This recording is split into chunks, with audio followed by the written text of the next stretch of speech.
Hello, it's Emily Cressey, and today I'm going to talk with you about cap rates or capitalization rates.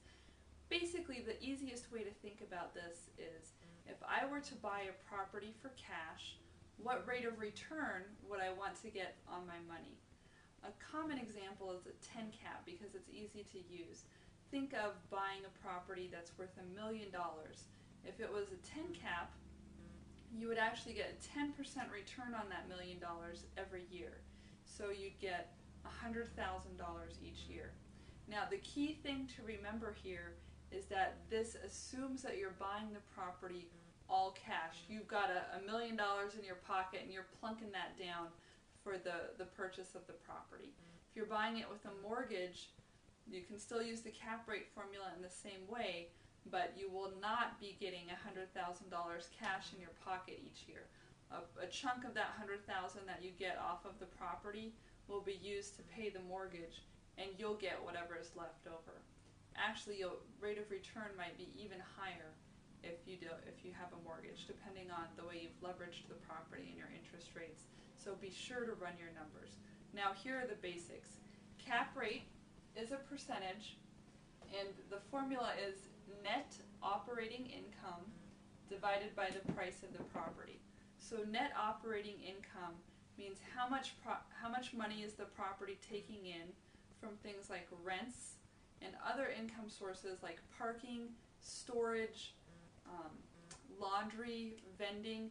All of those sources of income are your gross income, and then you subtract off things like vacancy rate, repairs, maintenance, taxes, all of the expenses that you might have associated with the property except debt service. So you take your gross income, you subtract those expenses, and you're left with the net operating income.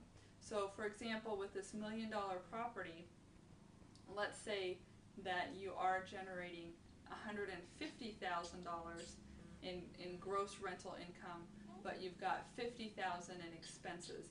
That would leave you with an NOI of $100,000 each year. I've got another example here. Let's say you're looking at another 10 cap property. The net operating income is $50,000 per year.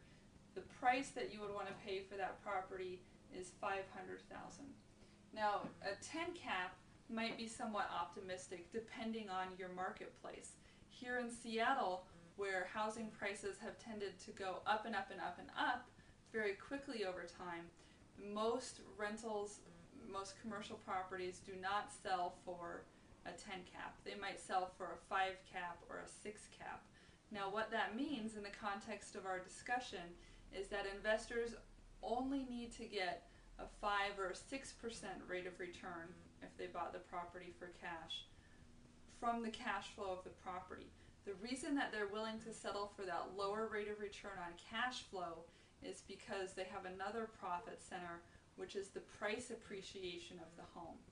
So, or the rental. It could be an apartment building or an office. It's sort of a generic formula.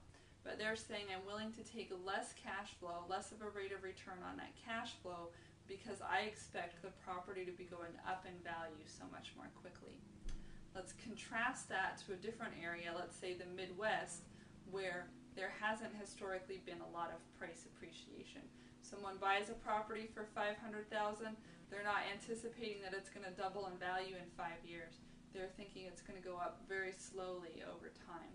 So they're not getting a huge rate of return on that price appreciation. They need to see a better rate of return on their money, and that's going to come through cash flow. So you're going to see a higher cap rate in those lower appreciation areas.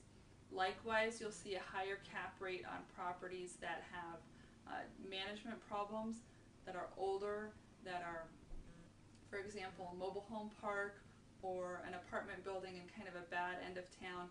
Those tend to be more of a hassle to deal with, and they don't appreciate as well. So again, you're going to see, in order for it to be worthwhile for an investor to place his money there, he's going to want to see a higher cap rate. So just remember, a high cap rate equals a lower purchase price. A low cap rate leads to a higher purchase price. And when you're looking to buy property on the market, I would think that you'd want to be looking at properties with an 8 cap or higher.